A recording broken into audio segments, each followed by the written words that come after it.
భక్తివన్ ప్రేక్షకులకి శుభోదయం. 2/6/2024 స్వస్తి శ్రీ చాంద్రమానం క్రోధినామ సంవత్సరం ఉత్తరాయణం వసంత ఋతువు వైశాఖ మాసం కృష్ణపక్ష ఏకాదశి ఆదివారం బహుళ ఏకాదశి. ఏకాదశి రాత్రి 1:29 వరకు పూర్తిగా ఉంది. రేవతి నక్షత్రం రాత్రి 12:54 వరకు. వర్జం మధ్యాహ్నం 1:42 నుండి 3:11 వరకు. దుర్ముహూర్తం సాయంత్రం 4:43 నుండి 5:35 వరకు. సూర్యోదయం 5:28, సూర్యాస్తమయం 6:27. అమృత గడి రాత్రి 10:39 నుండి 12:04 వరకు. రాహుకాలం సాయంత్రం 4:30 నుండి 6 గంటల వరకు రాహుకాలం. శుభ సమయం ఉదయం 6 గంటల నుండి 7:40 వరకు ఉదయ శుభకాలం. సాయంకాలం 3 గంటల నుండి 4 గంటల వరకు శుభ సమయం. ఆయుష్మాన్ యోగం ఉదయం 11:46 చాలా మంచిది ఇది కూడా. భవ మధ్యాహ్నం 2:40. బాలవ రాత్రి 1:29. ఏకాదశి ఆదివారం కూడా అన్ని కార్యాలకి ఈరోజు చాలా అనుకూలం. దినారంభ చక్రాన్ని బట్టి ఈరోజు మేష వృషభ మిథున కర్కాటక రాశి వారికి అనుకూలంగా ఉంది. సింహ కన్య తుల వృశ్చిక రాశి వారికి కూడా చాలా బాగుంది. అలాగే ధనస్సు మకర కుంభ మీనరాశుల వారికి కూడా అత్యంత అద్భుతంగానే ఈరోజు ఉండే అవకాశాలు ఉన్నాయి. విష్ణు సహస్రనామంలో ఈరోజు ఏం చెబుతున్నారో చూద్దాం. వ్యాసాయ విష్ణురూపాయ వ్యాసరూపాయ విష్ణవే శ్రీమాన్ శ్రీమాత్రే నమః అన్నారు.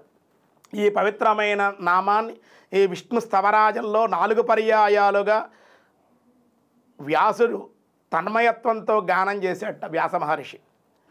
ఇదే ఎంతయో సుప్రసిద్ధంగా భక్తులు భావిస్తారు. సమస్త స్త్రీలను వర్షింపజేసేటువంటి వాడు కనుక శ్రీహరి శ్రీమాన్ అనకి గౌరవనీయమైనటువంటి వాడని అర్థం కూడా అని వర్ణించారు. శ్రీ అనగా లక్ష్మి అని అర్థం, విద్య అని అర్థం, ధనము అని అర్థం, ఐశ్వర్యము అని అర్థం. ఎన్ని అర్థాలు ఉన్నాయి చూసారా? వైభవము అని అర్థం.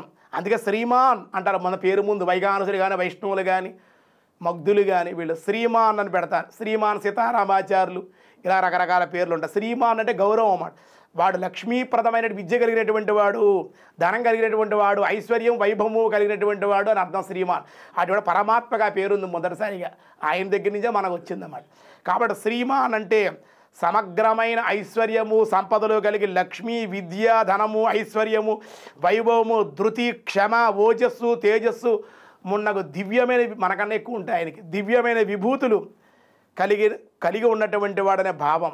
వీటన్నింటినీ కూడా తను ఆశ్రయించినటువంటి భక్తులకు వారి వారి అర్హతలను అనుసరించి దయతో ప్రసాదించేటువంటి వాడు కనుక శ్రీహరిని అగుడు చేత అతను శ్రీమాన్ అవన్నీ ఇచ్చేటువంటి వాడు కూడా ఆయనేట. కలిగినటువంటి వాడు ఆయనే, అధిక మొత్తంలో ఉంటాయి ఆయన దగ్గర, అవన్నీ ఇచ్చేటువంటి వాడు కూడా ఆయనే. అంతేకాదు భక్తితో నిత్యము కూడా శ్రీమాన్ అంటే కూడా శ్రీమతే నమః లేదా శ్రీమాన్ అని పలికితే కూడా చాలా మంచిది. శ్రీశృతి శృతి కీర్తి మున్నగ విభూతులకు కూడా వర్షింపజేసేటువంటి వ్యాసదేవుడు ఉత్తరపీఠంలో కూడా ఈ విషయాలు ఎన్నో మనకి తెలియజేశారు. అంతేకాకుండా ఈ యొక్క శ్రీమాన్ అనేటువంటి పదానికి చాలా విశేషంగా మనకి తెలియజేశారు. వ్యాసాయ విష్ణు రూపాయ వ్యాస రూపాయ విష్ణవే. ఈరోజు స్వస్తి, మిగతా విషయాలు రేపు చూద్దాం.